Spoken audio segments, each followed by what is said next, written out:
Good afternoon and welcome to Channel Sport on Sunday. My name is Ken Ochonago. And from hopelessness to hopeful, and we went to South Africa and actually got a point.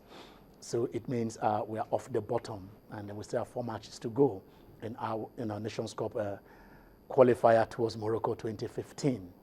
We do hope that, yes, maybe before October 10th, 11th, when we shall take on Sudan at away, probably the Eagles would have had a coach because Stephen Keshi went to that match on a 2-match temporary contract or whatever. That take us for 2 matches. It was a temporary thing. We confirm you. I don't know whether it is on performance basis, but then he says I will do that on principle. You have a contract. Probably between now and then it will have been discussed, and then we'll have a coach in the house, and we may there is still possibility for us to qualify. 2 teams will qualify from each group. They have 7 groups, which is 14. The host nation makes it 15, and there is just 1 slot for the best loser. So in our group with Congo and South Africa, Congo is there on 6 points, South Africa on 4 points. While we just have our sole point, which can be overturned if we can beat Sudan home and away, pick that 6 point, go to 7, and expect Congo and South Africa to share. Then probably we do have the confidence to go back to Congo and pick a win there. Remember in 2002, that 2001 to the 2002 World Cup, when that dear situation, we went to Sudan, we went to that same Sudan, and we got 4 goals. We beat them by 4 goals, 4 unreplied goals.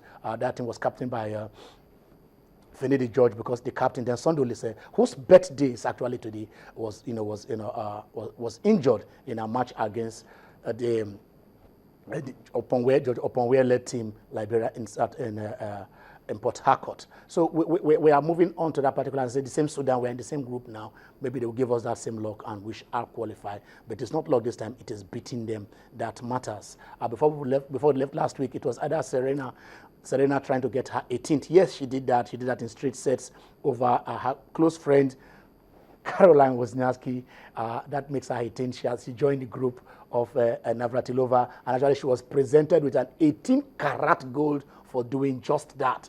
And then we thought the US Open, for once, that the sun will actually rise in the West, because you see, Kei Nishikori taking on Marin Cilic, but it was Cilic that also got that in straight sets. In fact, his last 3 matches, quarterfinals, semifinals, and finals, he did that, including beating the great Roger Federer, were all done in 3 straight sets. So Cilic has joined the great Goran Ivanisevic as another Croat to have won the US Open. We'll look at also the Formula One and see how it is panning out. But yesterday, the money man, not yesterday, this morning actually, a few hours ago, he did it. He did it in the rematch against Marcos Maidana. 47-0, $32 million. He is to pick for that fight. Do your computations or calculations, but that gives you roughly almost $1 million per minute, because he fought for 36 minutes and he's collecting $32 million guaranteed. We've not added the add on the pay-per-view and other things. If I thought to tell you, Ken, why don't you go and do boxing? That is where the money is. $105 million he has earned this year. No athlete, not a footballer, not a basketballer, not even a motorsport, because we know that Hamilton is on 60 million pounds in 3 years deal. But here is a man making 105 million in just 1 year in 2 fights against the same opponent, the Argentine Marcos Maidana. But then our league will resume this week. Do you have a new superior man, or do you have a new leader, a new emperor in Spain? Because Atletico tells Real, we are the owners of Madrid. But that is not my turf, because yes, Tayo Balogun is here. Tayo! Good afternoon, Ken. Good afternoon to your viewers. I keep wondering why you fantasize about boxing. I mean, you shouldn't do it. It is the money. It is the money. Oh, yeah, $100 million it's tempting, though. But I wonder why you keep talking about it. I'm sure your wife and kids will not encourage you to do that. I know, not at his age, actually, though. But it's good to be here. So many things to talk about. The man has made so much money. The money man, talking about me, Fairweather. I mean, it's fantastic to see these things happen. But so many things to talk about, so many games to look forward to. Yeah, I want to ask you this. The controversy, this Ebola thing, has it taken to a ridiculous level where our under-17 team, the young boys, have to be, this order from above, disembarked by the Gabonese airline? Tactics. I mean, we've seen it happen all year. I mean, time pass. I mean, it's all tactics to actually destabilize the team. We know that, yes, they have to screen these guys because they're coming from Nigeria, that we understand has actually been affected to a certain controllable level of the Ebola disease. But it's all tactics. We know that this is just to destabilize them. Remember, they get to play 3 p.m. today in Gabon. So they would expect this to actually destabilize the boys. These guys have to show us championship stuff. We are going to Gabon actually picking maximum points in front of the home crowd. So I don't say anything wrong. They didn't say Lassa fever or yellow fever or anything. They said Ebola fever. And at some point that we understand Ebola was noticed in some certain areas of the federation, which of course we must be screened before we get into their state. But of course, you can screen them at the point of entry, coming down from the plane before they disembark. Yeah. You can screen them there. That's so right. why not? Like why don't you wait? Why don't you wait until they get there instead of trying to do this? Like I said, I think they're all these are all tactics. I mean, you employ this. I know. I heard for a fact that when we get to play in North Africa, these guys, they actually situate the hotel where our guys will be sleeping in front of a club so that you get to play music all night long, or you lodge the guys in the... So we use all tactics to actually stabilize the team that's coming to visit you. We probably don't do it as a federation, as a country though, but I mean, all these guys are used to that. So. Okay, but for an under-17 tournament, for 16-year-old, I think it is taking it's actually taking politics of football too far. But I do hope that yes, the boys will just, they will do well because we look beyond the tournament qualification. We look beyond successes. We want to say that they should be able to graduate into the next level, into the Super Eagles, pick the World Cup for Nigeria. Let this be a lesson. Let this be part of the experience they want to get. By the time they get there, say yes, we've gotten it before at a younger level, and we are used to it. It is Channel Sport on Sunday. I will step aside for a few minutes while Tayo and his crew will look at football from Nigeria and Europe. Remember, the league is on in Europe, and the Champions League is midweek. Don't go nowhere. They will fill you in. Okay.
Number 18, so I'm really emotional. I would like to...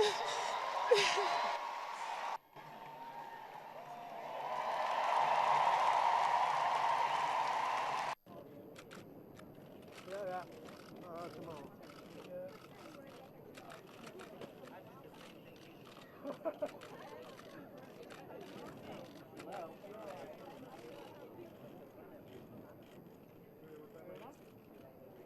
One more Serena. Over here, please.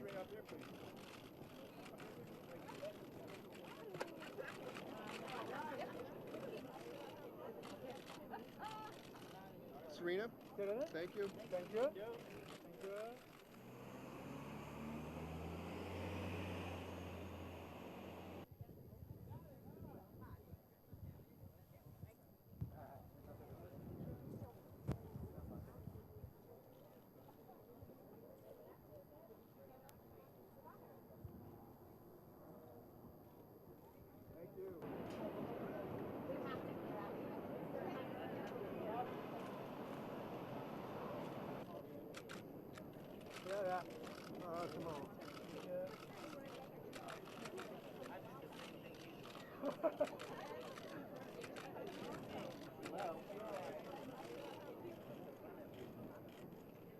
Come on. One more Serena. Over here, please.